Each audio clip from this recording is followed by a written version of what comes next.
E aí, meus queridos alunos, tudo bom com vocês? Vamos estudar agora uma coisa diferente, né? Relative pronouns. Vamos ver o que é isso? É simples, tá? Essa até é uma lição relativamente relative, né? Relative short. Ela é um pouquinho curta, tá? Porque não tem muito segredo, tá bom? Relative pronouns é quando a gente vai falar de pessoas, de coisas, de um tempo, de um lugar, tá bom? A gente conecta duas frases. Relative pronouns é legal porque vai enriquecer a sua construção de frases. Você poderia fazer duas frases separadas, mas você junta duas frases e com esse relative pronouns no meio e vai dar uma enriquecida no seu discurso, tá? Não é uma questão de enriquecimento de vocabulário, é uma questão de enriquecimento de fluência, entendeu? Para você falar mais, tem que ficar jogando várias frases separadas, entendeu? Ele não é um conectivo, tá bom? Não é um conectivo, mas vai fazer com que você conecte duas frases, adereçando a quem você está falando, a coisas que você está falando, a um tempo que você está se referindo, a um lugar que você está se referindo. Beleza? Então, para falar de pessoas, people, nós vamos utilizar os seguintes relative pronouns: who e that. Tá bom? Depois vamos para frases de exemplos. Para coisas, então sempre que eu estiver falando de uma coisa, de um objeto, vou usar which ou that. De um tempo, when, não vou usar that. E de lugares, places, vou usar where, onde. Tá bom? Então, vamos aos exemplos. Fica mais fácil de vocês entenderem. Relative pronouns of people. Então, temos aqui. The man who invented the airplane. O homem. No português, a gente vai falar que. O homem que inventou o avião. Tá bom? Estamos falando de um homem. Quem que é esse homem? É um homem que inventou o avião. Certo?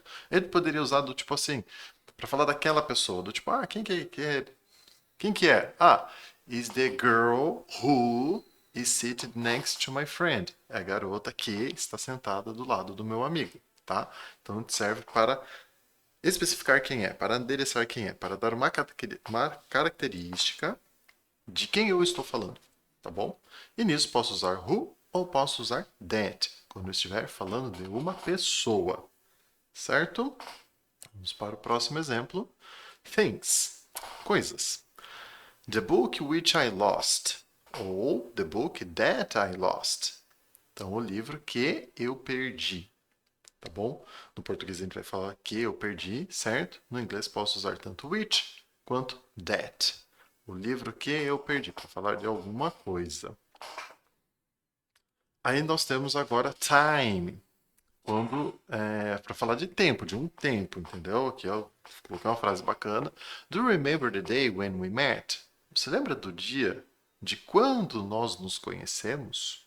Eu estou falando de um período, tem que pensar, certo? Ali, você estiver lendo sua frase, colocar o seu relative pronouns, entendeu? Tem que entender do que você está falando. Que estou falando de um tempo, de um período, tá bom?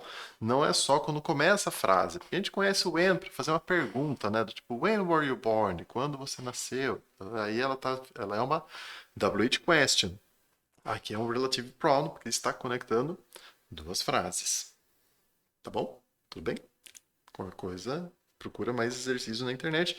Mas na apostila de vocês já vai ter vários exercícios disso. E também pode me procurar para tirar dúvidas. Fica à vontade. E o último, places. That was the park where we used to play. Aquele era o parque onde nós costumávamos brincar. Tá? Então ele está conectando duas frases, né? Aquele era o parque. Eu poderia escrever como duas frases separadas. That was the park. Ponto. We used to play there.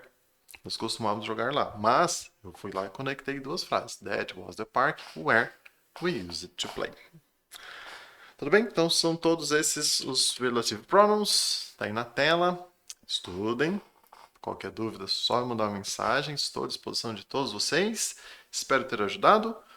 Vou deixar aqui um link para você fazer um exercício para treinar os relative pronouns, tá bom? Pela internet, aqui, autocorretivo. Você responde, ele vai te dar a resposta se você acertou ou se você errou. Para você praticar, você melhorar esse seu inglês e melhorar a sua fluência, conseguir construir frases maiores e melhores. Alright? See you next. Bye bye.